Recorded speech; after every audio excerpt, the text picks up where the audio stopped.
Hey, come see me do live stand-up in Rutherford, New Jersey, Minneapolis, Minnesota, Ontario, California, Davenport, Iowa, and Las Vegas. Go to jimmydore.com for a link for tickets.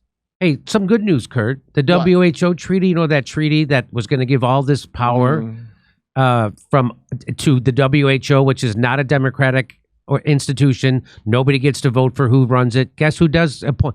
Bill Gates appoint, because the biggest donors are the people who run the WHO. Who's the biggest donor? Bill Gates. He appointed Tedros Alexandros. He does it through the Gavi Foundation and the Bill and Melinda Gates Foundation.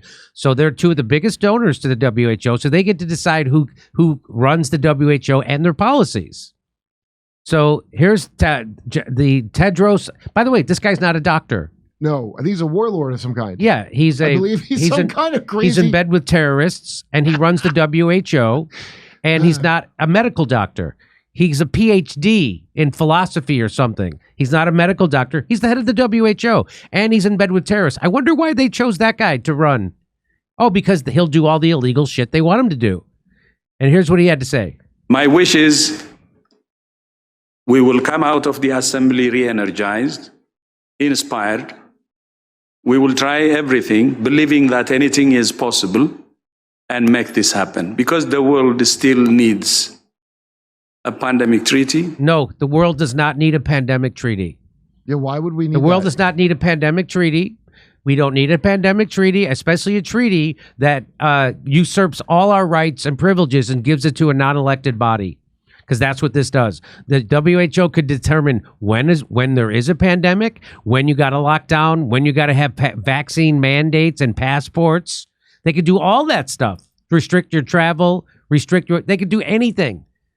And so Ethiopian war criminal will tell you when. So look, and we'll have an Ethiopian war criminal at the head of that. So finally, enough people around the world stood up against this. Here's what Brett Weinstein said. We have won a decisive victory against tyranny at global scale. The failure of the WHO pandemic treaty is a clear defeat for Goliath and a demonstration of David's true power. Congratulations to all involved and to every free person. Now let's finish the job. Defend the West. You know, the West is who did this to us. I just want to point out to him. Even though I get where he's coming from. Yes. Like, the West did this. Right. This is the West doing this to ourselves. They put that guy in charge. Here's what he said on Alex Jones' show. Come on. Cryptically writing the rule set that would have allowed Goliath to win the COVID battle, where Goliath ended up embarrassed by those of us on the outside exposing the lies that were being told. So they see the last 4 years as a war game. Well, I always say that Goliath has to be dragged onto territory that it doesn't know, but it now knows. COVID taught it what podcast space was. It taught us what the alternative media could do. And so Goliath is now learning that lesson, and Goliath is trying to build the rules that would allow it to win COVID if it had it to do over. So that's flowing through the World Health Organization. It will be voted on in May. There are two things. There is a pandemic preparedness treaty and international health regulations, and they are absolutely diabolical. If you read the content of them. Oh, I've read it. It's scary. It's terrifying. And I mean, it includes insane things like the right of the World Health Organization to mandate not only vaccines, but gene therapy, to redistribute medical technology. So imagine that, you know, instead of the battle over ivermectin and hydroxychloroquine that we saw, that the WHO could just dictate that those things be moved somewhere else and you would have no access to them. So all of those rules. So it's a biomedical corporate coup. It is. And it really looks like they're looking for a rematch. So we have to derail that thing. The chances that... By the way, you convinced Tucker of this, and I'm not saying I'm smarter than Tucker. He's smarter than me in most ways. He's like, come on, Alex. We're talking on the phone like 6 months ago. And when I saw him 3 months ago, he goes, they're not going to try it again. We just beat their ass. And I said, they want a rematch. Everything I see is it was a war game. And he now says you convinced him. Well, they are looking for a rematch, but the fact is they are now faltering.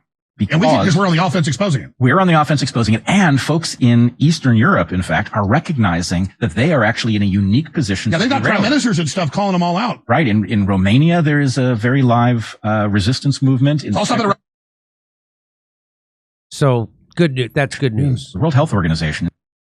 So that's good news. So we finally got a victory over the WHO and their criminal, maniacal control of us and our health. And now to World War III. And now on to World War III. You come see me on tour in Rutherford, New Jersey, Minneapolis, Minnesota, Ontario, California, Las Vegas, Davenport, Iowa, Chicago, Illinois. We're doing a live panel video show, special surprise guests on that show, and Grand Rapids, Michigan. Go to jimmydore.com for a link for tickets, and make sure you go to Jimmy Dore because they don't want to buy it from a second reseller.